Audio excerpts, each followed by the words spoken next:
On this episode of Ramblin Hudson Valley, we're going to talk with the owners of Underground Beacon. Stay tuned. All right, the first segment up on our show today is going to be on Underground Beacon. Underground Beacon is a local pop culture and comic book store, gaming store located in Beacon, New York. I met with actually the owner for this interview, Albert Moss, but I actually had met Courtney and Violet, their daughter, a few weeks ago and loved hearing their story about how they are starting a dream that their husband had to kind of move forward with their business. So on with this episode.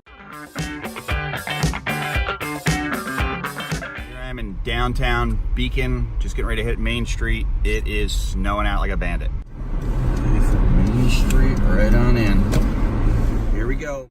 All right, so here we are in beautiful downtown Beacon. Did anybody notice what's going on outside? We got a little bit of Hudson Valley weather happening. That's right, Ramblin Hudson Valley, and I'm out here in a snowstorm getting ready to talk to one of the owners of Underground Beacon. Underground Beacon is a local comic, pop culture, skateboarding, a little bit of everything shop. So my name is Albert. I own the Underground Beacon. We've been in business for like 7 months.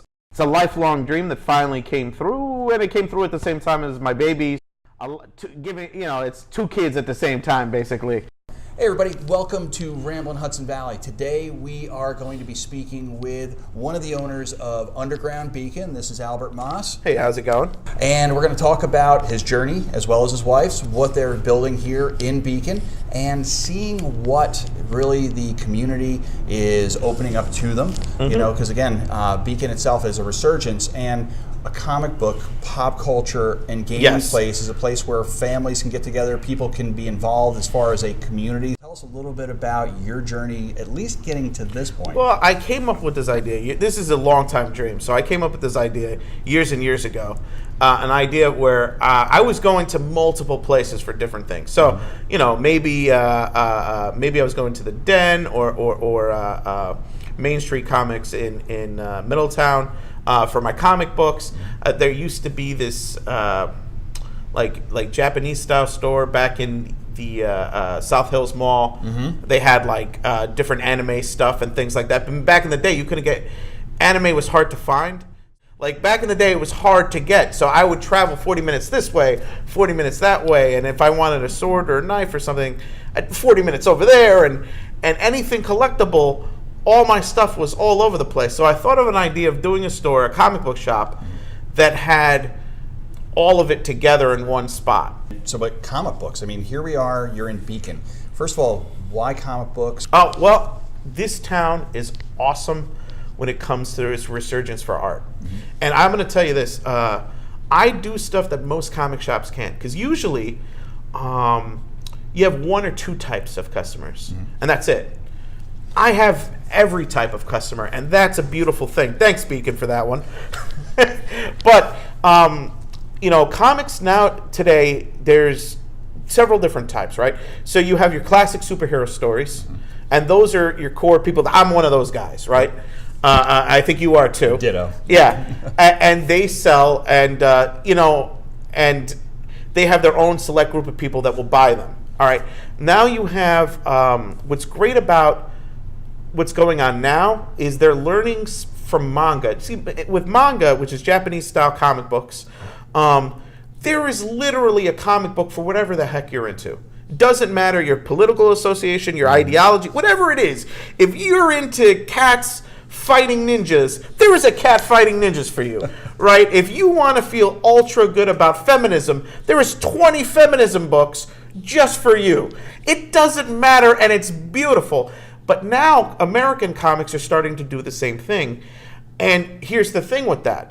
The market for it is fresh. So where you would have a book that may not sell well in a traditional comic shop because maybe it's too political or it's too out there.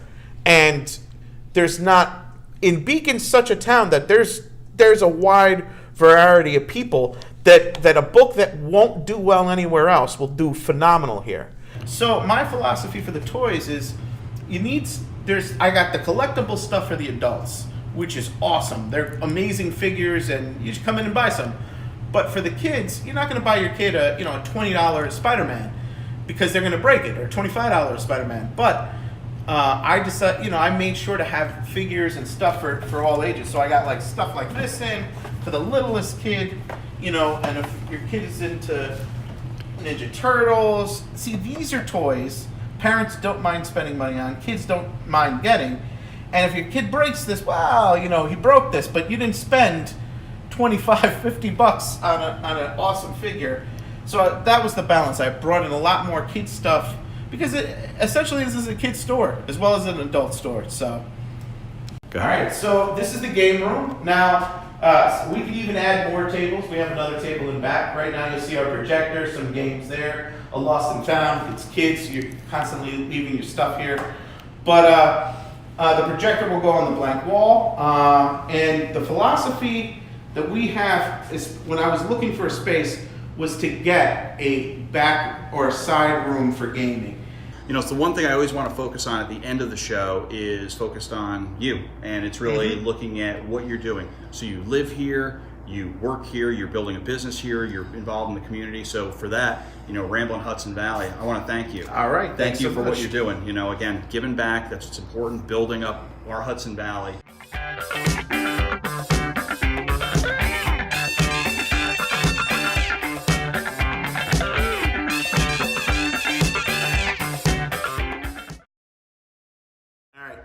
Hey, this is Albert from the Underground Beacon. I want my Rambling HP.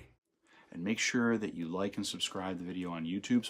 So last but not least, here we are. What'd you guys think? Do me a favor. Leave something down in the comments section. Let me know what you think of the episode. First one out, we're going to have some technical issues. I'm going to be doing a bunch of different things, a lot of different learnings that are going along the way. Most important thing, though, is starting a conversation, starting those local dialogues that really help to get us to where we want to go.